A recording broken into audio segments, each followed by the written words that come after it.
Assalamualaikum warahmatullahi wabarakatuh. Sebelumnya, perkenalkan nama saya Cindy Serolin dari Sarjana Terapan Keperawatan dan Nurse dari tingkat 1 akan mempresentasikan tentang anatomi fisiologi. Sini kita dapat melihat bahwa anatomi fisiologi adalah ilmu pengetahuan yang mempelajari tentang susunan atau potongan tubuh dan bagaimana alat tubuh tersebut bekerja. Kemudian di dalam anatomi kita harus paham betul yang namanya posisi anatomi. Di sini kita dapat melihat dengan sendiri posisi anatomi itu seperti itu. Nah, di sini Cindy juga akan mencontohkan bagaimana posisi anatomi tersebut. Di sini kita berdiri tegak lurus dengan kaki yang rapat, kemudian pandangan lurus ke depan dengan tangan di sebelah tubuh dengan telapak tangan menghadap ke depan. Seperti ini. Nah, selain ada posisi anatomi, di anatomi fisiologi ada yang namanya istilah lokasi anatomi. Ada 3 bagian. Yang pertama ada bagian sagittal, ada bagian koronal, dan ada bagian transversal. Nah, kemudian apa sih yang dimaksud dengan bidang sagittal itu sendiri? Bidang sagittal itu adalah bagian yang membagi bagian tubuh menjadi dekstra dan sinestra.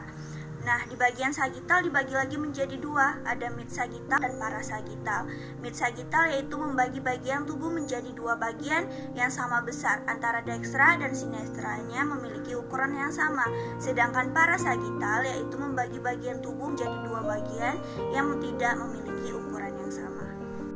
Kemudian bidang koronal. Bidang koronal yaitu bidang yang membagi bagian tubuh menjadi 2 bagian, anterior dan posterior. Sedangkan bidang transversal membagi bagian tubuh menjadi superior dan interior. Selanjutnya di anatomi ada istilah tambahan. Yang pertama ada tangan, dapat kita lihat di sini ya teman-teman. Tangan, kalau misalkan di posisi anatomi tadi seharusnya telapak tangan adalah anterior, tapi tangan adalah pengecualian, maka telapak tangan dinamakan dengan palmar, sedangkan di belakang tangan dinamakan dengan dorsal. Selanjutnya ada jarak relatif. Yang pertama terhadap pangkal ekstremitas. Ada proksimal. Proksimal yaitu posisi struktur tubuh yang lebih mendekati pangkal ekstremitas. Contohnya lengan atas saya lebih proksimal dibandingkan dengan telapak tangan saya. Kemudian ada distal. Distal yaitu posisi struktur tubuh yang menjauhi pangkal ekstremitas. Contohnya telapak tangan saya lebih distal terhadap lengan atas saya. Kemudian jarak relatif terhadap permukaan tubuh. Ada superficial yaitu posisi struktur tubuh yang lebih dekat terhadap permukaan tubuh. Terus ada profunda yaitu posisi struktur tubuh yang menjauhi permukaan tubuh. Kemudian ada jarak relatif terhadap pusat organ atau rongga tubuh.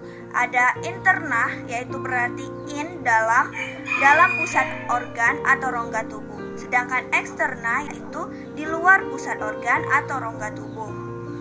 Selanjutnya ada ipsilateral dan kontralateral. Ipsilateral yaitu bagian-bagian tubuh yang terletak pada ipsi yang sama. Contohnya tangan kanan saya ipsilateral dengan kaki kanan saya.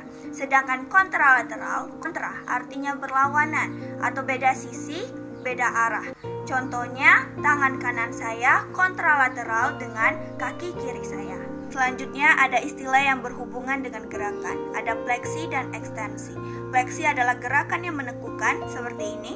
Kemudian ada ekstensi, gerakan yang meluruskan seperti ini. Kemudian ada abduksi dan adduksi. Abduksi adalah gerakan menjauhi sumbu tengah tubuh seperti ini.